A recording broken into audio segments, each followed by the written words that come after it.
물론 여긴 국민 라디오.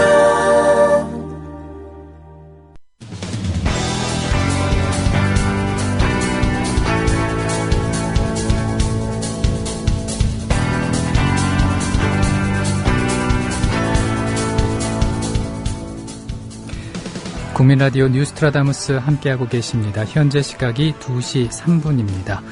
정가 소식 여의도 리포터 시간인데요. 오늘은 국회에 나가 있는 곽보아 PD 전화 연결합니다. 안녕하십니까? 네, 곽보아입니다. 네, 비상대책위원회도 꾸린 야당이 민생 행보를 이어가고 있습니다. 오늘 사회복지관에서 현장 원내대책회의를 열었다고 하는데 복지관을 방문한 특별한 이유가 있을까요? 네, 박영선 원내대표의 탈당설 등으로 불거진 당내 갈등을 문희상 비대위원장 선출로 수습한 뒤 본격적으로 민생 여론전에 나서면서 분위기 반전을 노리고 있다는 해석입니다. 예. 박영선 민주연합 원내대표 등 당 지도부는 오늘 오전 서울 마포구 성산종합사회복지관에서 현장 원내대책회의를 열고 복지관 내 경로당을 방문해 어르신들과 대화를 나눴습니다. 박 원내대표는 원내대책회의에서 박근혜 정권은 대선 때 매달 20만 원씩 주겠다는 말로 어르신 표를 모으더니 3년 차에는 경로당 냉방과 난방 비용까지 전액 삭감했다며 참으로 불효막심한 모진 정권이라고 정부 여당을 질타했습니다. 그러면서도 박 원내대표는 특히 전액 삭감된 경로당 냉방과 난방비 603억 원 문제와 관련해 어르신들이 따뜻하게 지내는 것은 건강과 직결된 부분이라 이것이 복지 예산을 오히려 더 경제적으로 효율적으로 쓸 수 있는 방법이라고 강조했습니다. 예. 한편 박 원내대표는 어제 부자 감세가 있었는지를 두고 맞짱 토론을 하자고 김무성 새누리당 대표에게 제안했었는데요. 현재까지 아무런 답이 없다고 밝혔습니다. 그렇군요. 한편 새누리당은 오늘도 당정 협의를 이어나갔습니다. 아무래도 야당을 빨리 국회로 복귀시키려는 압박 의도가 있다고 볼 수가 있겠죠. 네, 그렇습니다.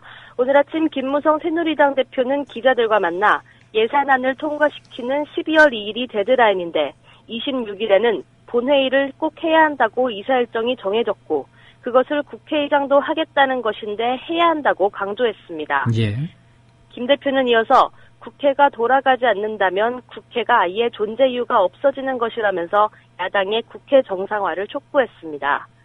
새누리당은 4주째 정기국회가 공전을 거듭하는 상황에서 오늘 당정 협의를 연속으로 개최하면서 야당의 국회 참여를 압박하는 모습을 보였는데요. 오전 국회에서 여당과 정부는 당정 협의를 열어 환경부와 문화체육관광부의 현안과 내년도 예산안을 논의했습니다.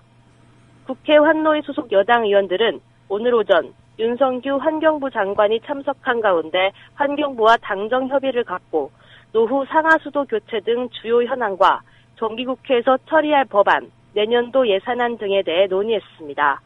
그리고 같은 시간 국회 교문위 소속 여당 의원들도 김종덕 문화체육관광부 장관 등이 참석한 가운데 문화부, 문화재청 등과 관련해 정기국회에서 시급히 처리할 법안과 내년도 정부 예산안을 논의했습니다. 예. 그리고 국회 기획재정위원회 간담회도 지금 열리고 있나 봐요? 네, 조금 전인 오후 2시부터 최경환 경제부총리 겸 기획재정부 장관이 여당 기획재정위원회 소속 위원들을 상대로 2014년 세법 개정안과 예산안을 설명하는 간담회를 시작했습니다. 본회의 개최를 위해서는 위원회 차원에서 관련 내용에 대한 기획재정부 보고를 받아야 하는데 야당이 상임위 활동에 참여하고 있지 않은 상황을 감안해 비공개 간담회 형식으로 열기됐다고 기재위 관계자가 밝혔습니다. 예, 기재위 정부 보고를 새누리당 위원들만 받는 이유가 따로 있습니까? 네, 새누리당 측에서는 야당 의원들에게도 일정을 전달했지만 예. 오지 않겠다고 통보를 받았다는 입장입니다. 반면 새정치민주연합 측에서는 여당이 독자적으로 일정을 정해 비공식 간담회를 잡았다고 주장하고 있습니다. 야당 쪽에서는 독자적인 정책 관련 움직임을 보이고 있는데요. 기재위 야당 간사 윤호중 의원실에 따르면 민주연합 소속 기재위원들은 내일 오후 2시 국회의원회관에서 참여연대, 경실련, 좋은예산센터와 함께 정부 예산안과 세법 개정안에 관한 토론회를 열 예정입니다. 지난 16일 정의화 국회의장은 26일 국회 본회의를 개최하겠다고 발표하고 17일부터 각 상임위원회 활동을 시작할 것을 촉구했는데요. 새누리당은 여당 소속 상임위원장과 간사단 회의를 열어 독자 상임위 활동에 착수한다는 방침을 정한 적이 있습니다. 예.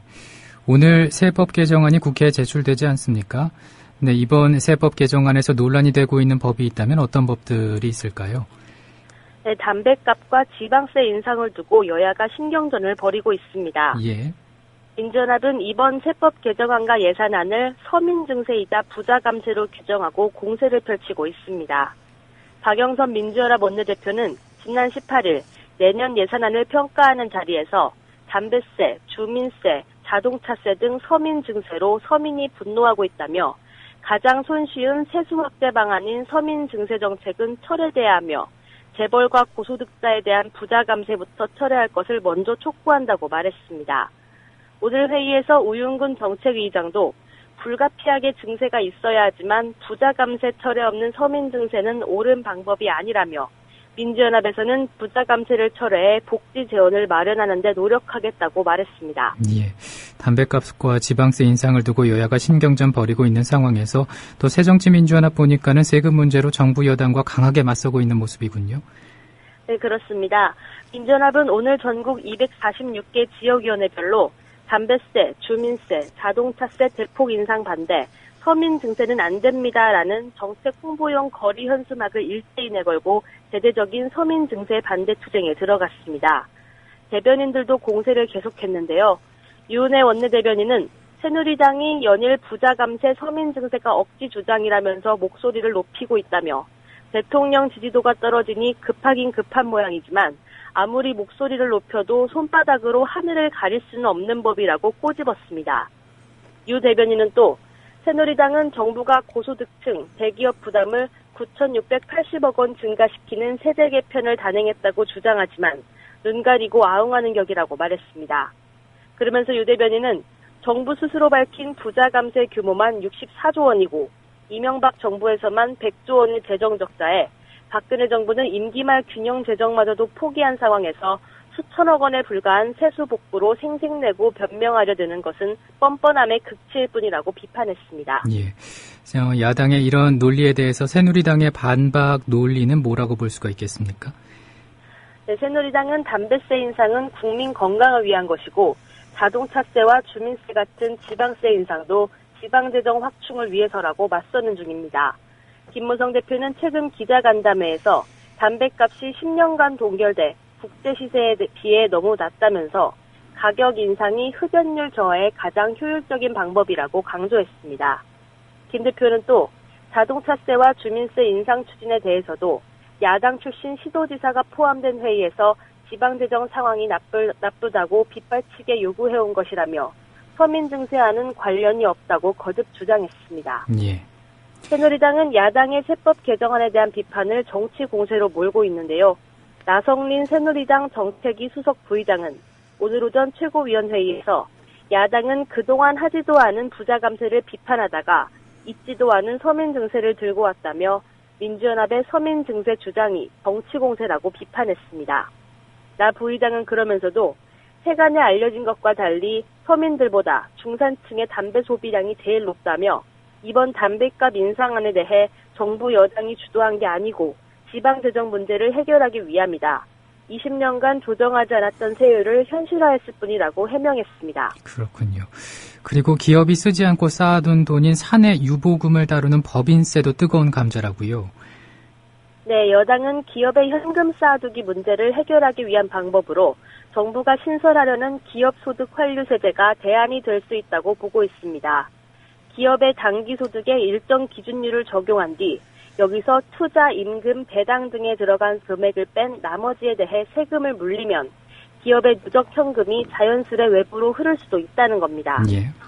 하지만 민주연합은 이 제도에 대해 법인세를 편협하게 인상하는 방식이라고 반대되는 평가를 내리고 있습니다. 민주연합은 기준율을 적용하는 방식이 아니라 적정 유보금을 초과하는 금액에 대해 직접 과세해야 한다고 주장하는데요. 이에 따라 2002년 없어진 사내 유보금 과세 제도를 다시 시행해야 한다고 주장하고 있습니다. 민주연합에서는 이인영 의원, 최재성 의원이 제출한 유보금 과세 법안으로 정부의 기업 소득 환류세제에 맞선다는 계획입니다. 따라서 정부안이 기재위로 넘어오면 향후 두 의원 입법안과 병합돼서 심사될 것으로 전망되고 있습니다. 예. 그런가 하면 새정치민주연합에서는 벌써 차기 당권을 놓고 갈등 조짐을 보이고 있다고 하는데 어떤 일이 벌어지고 있습니까? 네, 문희상 비상대책위원장이 언론 인터뷰에서 한 발언 때문입니다. 문 위원장은 지난 21일 동아일보 인터뷰에서 모바일 투표 재도입 여부에 대해 모바일 투표가 문제 있는 게 아니라면서 개표 확인 작업이 까다로운 점 등을 보완한다면 그처럼 간단 명료한 게 어디 있냐라고 재도입 가능성을 시사했습니다. 그러자 차기 당대표 경선에 출마할 것으로 알려진 박지원 비대위원이 강력하게 반발하고 나섰는데요. 예. 오늘 자신의 트위터를 통해 문희상 비대위원장에게 공사석에서 발언을 조심하라 말씀드렸습니다라며 자신이 문 위원장에게 입조심을 시켰음을 밝혔습니다. 그러면서 박 의원은 언론에 의하면 문 위원장이 전당대회 모바일 투표 도입이 문제없다는 식으로 보도되고 있다며 모바일 투표는 문제가 없는 게 아니라 가장 큰 문제고 특히 비대위에서 논의도 안 됐고 비대위 출범하자마자 이런 시위가 시작되면 안 된다고 지적했습니다. 전당대회 룰이 어느 계파에 유리하게 만들어지느냐의 물밑 경쟁이 모바일 투표 도입 여부를 가지고 드러나고 있습니다. 예. 곽보아 PD 지금 국회에 있습니까? 네, 그렇습니다. 예. 오늘 고생 많으셨고 이따 뉴스K 시간에 또 뵙겠습니다. 네, 고맙습니다. 예, 지금까지 곽보아 PD를 연결했습니다. 오늘은 김효진 PD가 예비군 훈련에 참석을 해서요. 대신 국회 소식을 전해줬습니다. 국민 라디오 지지하는 4가지 방법 아시나요?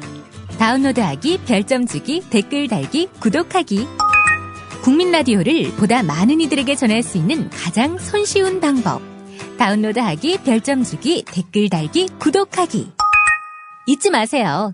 다운로드하기, 별점 주기, 댓글 달기, 구독하기.